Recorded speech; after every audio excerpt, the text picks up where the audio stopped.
Child psychology చెప్పేస్తుందండి. So reel ని save చేసుకోండి అండ్ ఇంకా ఇలాంటి విషయాలు తెలుసుకోవాలంటే ఖచ్చితంగా ఫాలో చేయండి. ఇంట్లో ఇద్దరు పిల్లలు ఉంటే వాళ్ళు ఎక్కువ కొట్టుకోవటం, తిట్టుకోవటం, అరుసుకోవటం, గొడవ పడటం ఇలాంటివి చేస్తూ ఉంటే వాళ్ళకి మేబీ సిబ్లింగ్ ఇన్సెక్యూరిటీ అనేది డెవలప్ అవుతూ ఉండొచ్చు.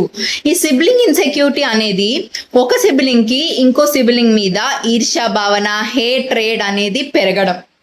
బేసికల్లీ ఇది ఎందుకు పెరుగుతుందంటే వన్ ఆఫ్ ది చైల్డ్, మీకున్న ఇద్దరి పిల్లల్లో ఒక చైల్డ్ వేరే చైల్డ్ మీద బ్యాడ్ ఇంప్రెషన్ అనేది పెట్టుకుంటారు. ఏంటి అంటే వాళ్ళు అనుకుంటారు, నాకన్నా తనంటేనే అమ్మ నాన్నకి ఎక్కువ ఇష్టం, నాకన్నా తనే చాలా అందంగా ఉన్నారు, నాకన్నా తనకి ఎక్కువ ఐక్యూ ఉంది, నాకన్నా తనకి ఎక్కువ అప్రిషియేషన్ వస్తుంది. ఇట్లాంటివి పిల్లలకి తెలియకుండానే జరిగే సిచ్యువేషన్స్ బట్టి వాళ్ళు రాంగ్ ఇంటర్ప్రిటేషన్ తీసుకొని, ఎందుకంటే బ్రెయిన్ అనేది ఎక్కువ నెగిటివిటీకి అట్రాక్ట్ అవుతుంది. సో అందుకని చెప్పి రాంగ్ ఇంటర్ప్రిటేషన్ అనుకోకుండా తీసేసుకుంటారు.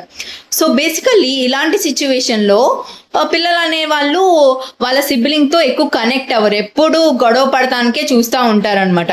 సో పేరెంట్స్ అనే వాళ్ళు ఏం చేయాలి అంటే 2 మెయిన్ థింగ్స్.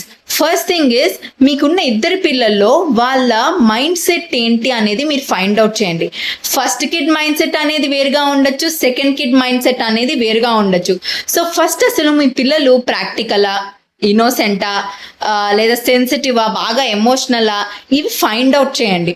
ఇవి ఫైండ్ అవుట్ చేసి వాళ్ళకి ఏ విధంగా అయితే ఎక్స్ప్లెయిన్ చేస్తే అర్థమవుతుందో ఆ వేలోనే చెప్పండి. ఫస్ట్ కిట్కి వర్కౌట్ అయిన వే సెకండ్ కిట్కి వర్కౌట్ అవ్వకపోవచ్చు.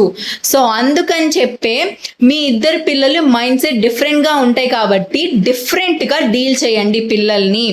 సో సెకండ్ థింగ్ ఏంటంటే, ఒక సిబ్లింగ్ ముందు ఇంకొక సిబ్లింగ్ని తిట్టద్దు, ఒక సిబ్లింగ్ ముందు ఇంకొక సిబ్లింగ్ని పొగడద్దు.